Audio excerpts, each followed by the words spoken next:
Hey guys, this is the 3D Printer Prusa i3 Rework / Hybrid because we've changed it.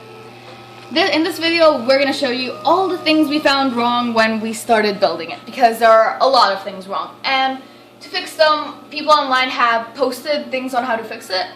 Some of them have worked for us, some of them haven't. It all depends on yours apparently.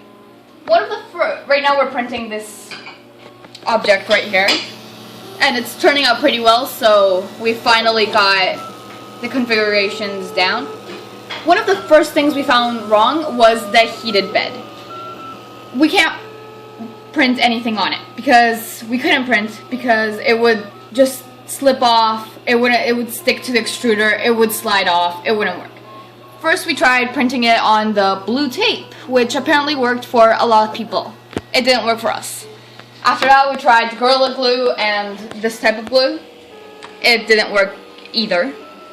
So we're finally trying to print on just plain glass with the rubbing alcohol.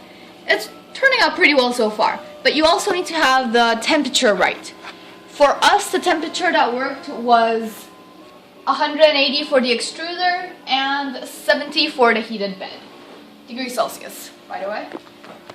So, one of the changes you can make on the program is for it to do, the extruder to do 4 or 5 loops instead of just one, as you can see here. Because it takes a bit for it to actually start sticking to the table, and for it to do 5 loops, you can see if it's gonna work at all. You also have to have all the measurements perfect, like everything aligned, the X, Y, and Z perfectly, like without a doubt perfect, because or else it won't stick. At all. We used a caliber. We had to use it to get everything right, and well, it's working right now. If you don't calibrate it right, this is what's probably gonna end up happening. If your computer goes to sleep, it's gonna go down in Z and just keep going down until you turn it off. These are pretty much all the trial and errors we've had so far. Right here you see the motor. When we started to build it, we thought it would be easier to put it at the very back because it would be closer to the Arduino board over here. It would be easier to connect the cables and so on. So we tried putting this part at the very back. We thought it would work and it printed right, but it printed mirrored.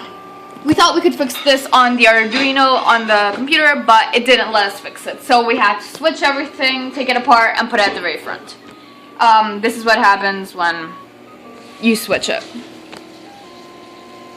Now, when you're putting this piece on, this gear on the extruder right there, you have to make sure you don't press it too tight, because if you press it too tight, it will break. So we had to print new pieces in order to fix it. You can see it right there.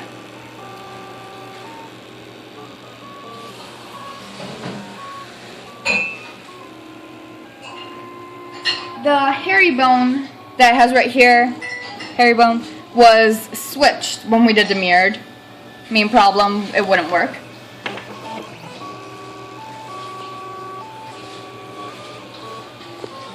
Another thing that we found wrong with this was the belt right here. Now, if you have it, you know that the belt at the very bottom has here at the back the tightening idler. And it works pretty well to keep everything, it works well to keep it tight and good.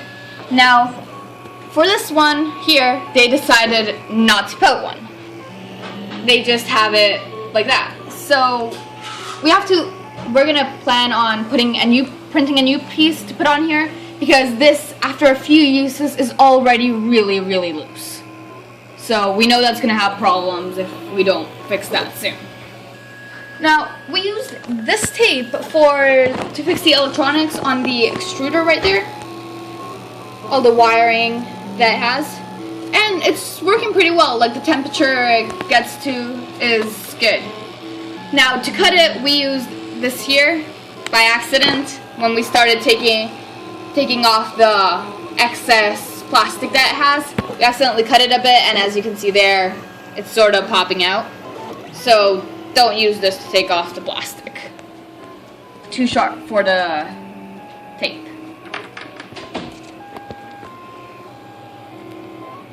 here you have the controller for the whole extruder, motors, and bed. So there you have it. I'm not going to touch it right now because we're printing that piece right there.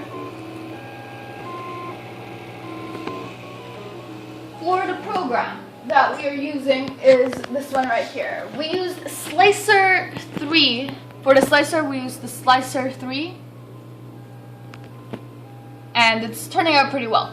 Now, the piece I showed you earlier, that the gear that we changed, is we got it from this one right here.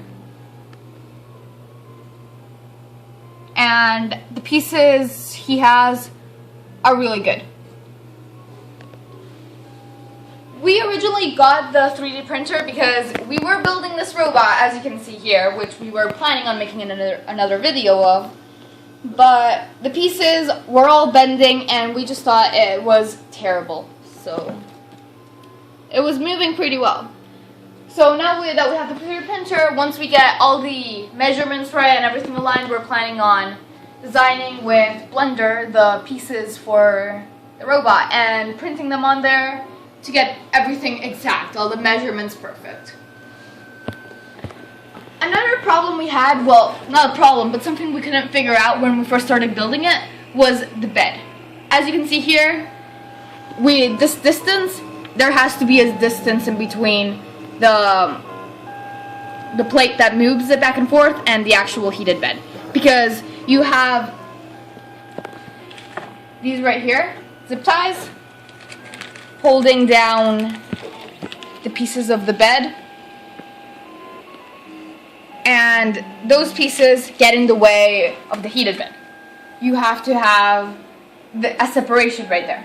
So since we tried gears, we tried different things for it to work, and we finally found someone on the internet who got these right there, springs, for it to work. For here you have the touch sensors. It was pretty difficult to get them screwed on.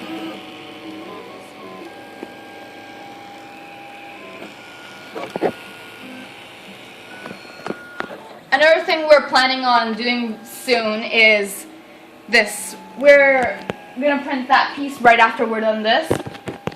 And that piece will hopefully get the PLA plastic all right there without it spinning.